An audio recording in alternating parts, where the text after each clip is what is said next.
Hello, welcome to the maiden edition of our program, Candid Talk with Zainab Suleiman Okino on Trust TV Abuja, channel 164. Candid Talk with Zainab Suleiman Okino is a talk show. It's a program that aims to address various issues affecting us as Nigerians. We shall be bringing interesting personalities from all walks of life to discuss and provide solutions to such issues.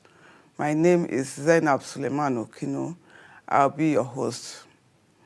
On this edition of the program, we are looking at women inclusion in politics. And our guest today is a lawyer, an activist, and someone passionate about gender issues. Kindly join me as I welcome Mero Ibrahim to Candid Talk with Zainab Suleiman. Mero, you are welcome to the program, and thank you for being our very first guest. Thank you so much. I'm so honored to be the first. I hope this is the beginning of many beautiful things on the show. I pray so too. So before we kick the ball rolling, we would like to take a short break. Please don't go away.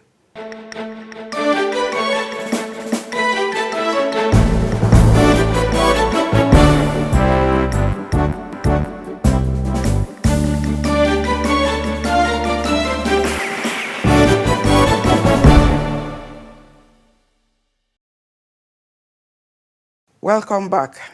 In case you are just joining us, this is Candid Talk with Zainab Suleiman Okino on Trust TV Abuja, channel 164. This is the maiden edition of the program, and our topic today is women inclusion in politics, and our guest is Mero Ibrahim. She is a lawyer and an activist. So let's start from where it all began from in 1995. That's some 27 years ago, when the 189 United Nations member states unanimously made the 35% Beijing Declaration for Women's Empowerment and Inclusion. It requires governments, international organizations, and civil society organizations to take actions to enhance the enforcement of the declaration. How do you think Nigeria has gone towards the realization of this aspiration? I feel my thought is that Nigeria has performed very poorly, and as a signatory to that convention, it's terrible where we are right now. For instance, in the National Assembly, our parliament, the National Assembly is our parliament, the participation of women the representation of women in our parliament is less than 4%. Wow. Less than 4%. That's, and I think generally in the world, we're actually ranked very low when it comes to women representation in politics. What's our ranking like? I think the last time I checked, and I'm sure, between 2029 and 2020, it was around 180 something out of 190 something. I think because I actually wrote a project on, women inclusion in politics. Okay. So, following on this declaration, the Nigerian government adopted the 35% affirmative action, but this has almost become elusive. Are we just paying lip service to the idea or playing to the gallery by joining the international community, or are we even serious about this at all? I think it's very evident that as a nation, we're not serious about it. But then I would have to give it to Nigerian women, because I believe that Nigerian women are beginning to get very serious about more being out there, inclusiveness in the political scene. And but as a nation, and we all know, I would say as a nation, because the government is the forefront of our nation, like that's what you see when you say Nigeria is the Nigerian government that represents us, and we're represented by mostly men. So the men that represent us are definitely not serious.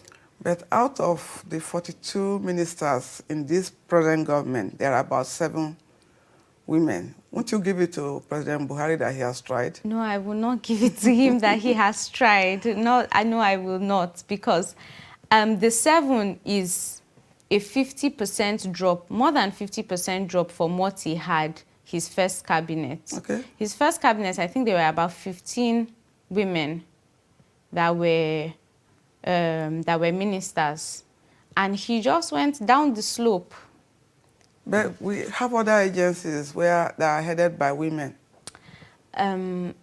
That's the thing. I think that Nigerians, when we talk about women participation or women inclusiveness in governance, we give ourselves one or two examples and say, oh, but we have that person, oh, but we have that person. And what we end up doing is dwelling on those people, whereas examples are supposed to be, for instance, well, for us, our examples are all that we have. So if you mention these women that are heading one agency or the other, now how many of them serve? Then it's not enough. It's not, Nigerian women make up at least 50% of the population. Yeah. So having 7 women as ministers in a cabinet of 42, it's very terrible. I don't even know what to say. I don't even know how bad. It's very bad. We can do better. The government can do better. So what you're saying in essence is that what we do is symbolism, not really the actual thing that should be done. And that takes me to the next question. And this last Wednesday, the First Lady, Aisha Buhari, was at the Senate plenary in company of Ministers of Women Affairs and that of Finance. They are women too. To throw her weight behind an item in the 1999 Constitution which seeks specific number of seats to be created for female legislators. How far can this symbolic effort go? When you say symbolic effort, is it Mrs. Buhari's presence? Yes, of course. Okay. So I mean, this is the first time in Nigeria we will have the First Lady go to the National Assembly to support the cause of women. I mean, to be very honest, I feel like that is commendable, that, you know, she would take it upon herself to back the plight of women. And somehow it shows that at least someone in the villa is with us. But then, even at that, what the bills, for me, I know you didn't ask this, but for me, what the bill stands for in itself is something that I've not yet settled within myself, which side I am on. Whether I am for the bill or against the bill. Are you against the bill? Frankly, I'm not. But I'm also not very excited that we have to go to that extent. Why not? For women's participation in politics, in the political scene. Nigeria is a country that is struggling already. We're a struggling country. We borrow from time to time, not even yearly. We don't borrow yearly anymore. We borrow from time to time. And then there have been so many research on it, so many people have said that, in fact, there's almost a consensus in the academia that it's bleeding our resources. So now what the special seat bill is saying is that let's add 111 seats for women in the parliament, in the National Assembly. House of Reps? No, both House of Reps and the Senate. The Senate will total to 111 special seats, in addition to the seats that are already available on ground. But there are no special seats for women. No, that's what these are representatives. No, they are special seats because they are added seats. Okay. They are going to be added to what already exists, which will increase the cost of running the National Assembly. Oh, okay. Is that where you're going to? That is my primary problem with it. That's why I'm not really sure of, because already a lot of research will tell you that, you know, we should go unicameral with our legislature to reduce cost. To reduce cost. And now we're talking about adding. And we'll discuss that another day. But before then, Miro, I think even if NAS provides the legal framework, how do federal government, states, and local governments execute same. Are you going to tell a particular local government, you must make provision for a woman? Which of the wards? Yes, These are issues. okay, so for local government, I feel like that rests solely on the shoulder of the electorate. That's the point. For local government. And the special seats we're talking about, it also affects the state legislature, because I think through the states, it's expected that 108 seats will be added. So you see where I'm talking about the bleeding. But it is even bigger than that. How do you convince the electorate? Because we have other issues of cultural inhibitions, which will still come down to. How do you convince the electorate that instead of voting for this man, vote for this woman? I think if the electoral process in Nigeria was not as shady as it was, if it was not as expensive as it was, if it was not all about money as it is right now, as it stands right now, I think the best candidate would be the better candidate all the time. And I know that it sounds like, but what I'm saying is that whoever is the best candidate, whether a male or a female, if the electoral process was not so tinted, we won't have to be thinking, oh, if the woman is the better candidate, how do we convince the electorate to vote? So me, I feel like when we talk about the increased participation of women, our focus is supposed to be mainly on political parties, because they are the gatekeepers of who gets to be anything in politics in Nigeria.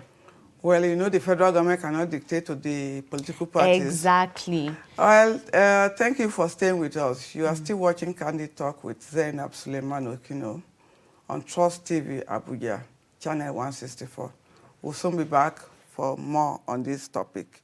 Thank you, Mero, for staying with us.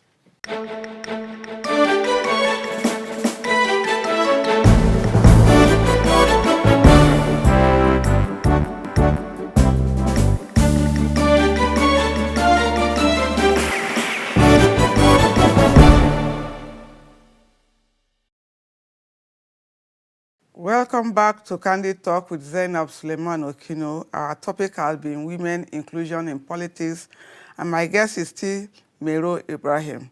Thank you, Mero, for being with us. Thank you for having me. Okay, so how do we surmount inhibiting factors of culture, religion, socioeconomic variables, poor education, funds, violence, poor political education across the country in the effective implementation of 35% affirmative action? How do we go about these big issues? To be honest, is one of the biggest issues on ground. But I would say something that a lot of people in the rural area are not given as much credit for how open they are to having women leaders. Because I hear a lot of people talk and say, okay, in politics, you know, people in the rural areas, they don't like women, you know, they don't vote for women, rather. There is some truth to that, but I've come to understand that a lot of people in the rural actually recognize their community leaders who are women, people making moves, developmental moves in their community. For example, the last, not this one that had just passed, but the last local government area council elections in Abuja. Abuja, yes. The Buhari people stood their ground, and the Yusafa people voted the first female councillor. Wow. In the Buhari area council. Yeah, but in Buhari, not only in Buhari area council, in FCT as a whole, it would, and that was because this is a woman that was always there for her community. So at the end of the day, I feel the rural people are more open to women being leaders than we give them credit for, the people in the rural areas. So in other words, all this idea that people do not want women as leaders is It's a trick by the elites, political elites, to deny women the opportunity to serve their people. In my opinion, that is it's just one of their tricks in the book. They have a lot of tricks to deny women the opportunity for cervix. But I would say that is just one of. Because if you put to people, like I said, if the electoral process was not as tainted as it is in Nigeria, when you put forth candidates, the electorate will choose the best candidate, whether a woman or whether a man.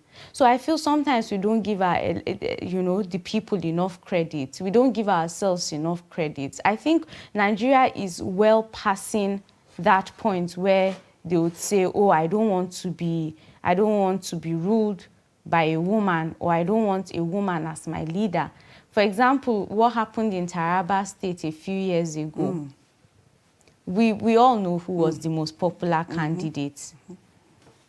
So I mean, like you said, I back you on that. It's just a trick by the elites. But there are other issues about money, about presence, because there's this thing about nocturnal activities of politicians, as if all meetings must hold in the night, and most women are not comfortable about staying out in the night.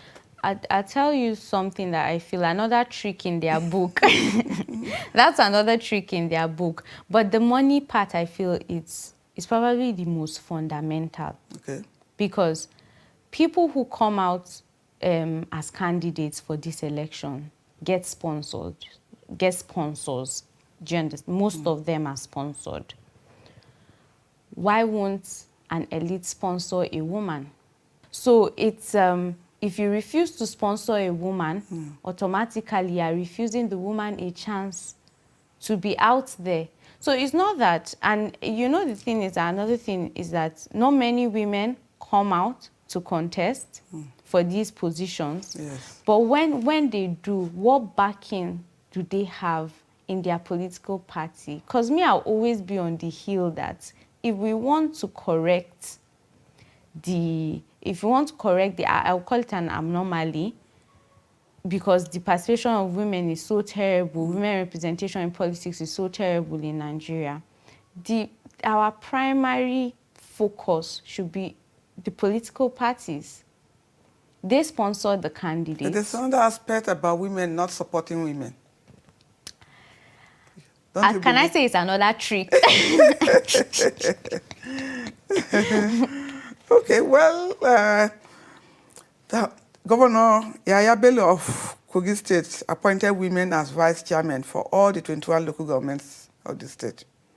Is this a shortcut to 35% affirmative action, considering that the very foundation of the exercise, which is appointment as against election, is wrong, or it is the right thing to do in order to have real idea about women inclusion in governance? I was about to say, is he even allowed to do that? Are they not supposed to be on a ballot or something? I feel it's just tokenism, like a lot of what happens everywhere. And maybe he's trying to make himself popular because a lot of Kogi people have complained. The complaints of the issues that comes with electoral violence against women in Nigeria, a lot of the stories we hear, a lot of the headlines come from Kogi State. I'm not saying it's a general thing, but is it possible that your governor is trying to make himself look good? He's trying to make himself look good. Exactly. Is it possible that Governor Yahaya Bello is trying to make himself look good concerning what we hear about violence meted against women in Kogi State? All these things, like if you want to really put a woman there, how about put her as the face of the ballot and sponsor her to be the local government chairman? Well, it's a good idea, but talking about appointments, in terms of appointment, that is women in governance as against women in political engineering, I think government is not doing badly because they do appoint women to head parastatal agencies, MDAs generally. So maybe Governor Bello took a cue from there and appointed them instead of putting them on the ballot, as you said earlier on. But the main problem is election. And that's putting them on the ballot box. So how can we do more advocacy as women, as NGOs, as civil society organizations? What should we do just so that our people can be sensitized about the leadership that women can give, which in most cases is always very good? I'll start by commending you for this topic you have chosen. This is part of the advocacy. This is part of the sensitization. And I know that a lot of organizations are doing just this in their little or big way. So how can we do more is, for me, I believe lobbying the gatekeepers. Because at the end of the day, we can talk. But if we do not raise money enough to sponsor our women when they contest, if we do not, infiltrate the political parties and stand as proper heads as aspirant candidates and even party heads, apart from women leaders, we're just going to keep on talking for a very long time. And this takes me to Ekiti State, where I think Mrs. Olujimi was very outstanding. She's a serving senator. She wanted to be governor of the state. She stood for election. And the way they did the election is as if she didn't even know what happened. She was dazed. And I really felt bad for her. I mean, is that not discouraging for other women? I think every woman that puts her name on the ballot takes a very huge leap of faith, and I call them brave, because if you're a woman and you come out, to contest for elections, wonders will always happen. Wonders will always happen. So it's either you have a community who holds you down or a political party who holds you down. I'll now say it again, you can't be anything politically in Nigeria without party support. Sponsors. You cannot anyway, if in political appointments we fall short, how do we succeed with elective position? Which is a little bit harder because we live in a male-dominated society where such expression like it's a man's world is more manifest in our own society. If appointed position is even an issue, what do we do about elective position? I know you've touched on it. Like, by way of summary, what do we do? First, it's actually really a man's world, if we're being honest. But we're trying to make the future female. To create the balance. Is female. Yes. Yeah. So like we already spoke about, the sensitization is important, and the more men are able to see in leadership position, that's why actually the appointed positions are very important, because the more female leaders you see, the more shift in mindset happens. Okay, thank you, Mero. I take this from you. The future is women.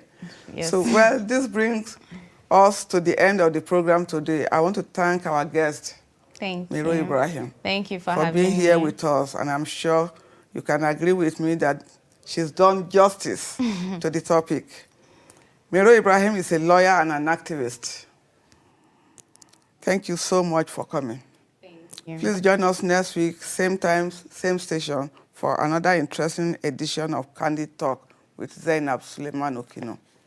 Thank you for being part of the show. Thank you for having me.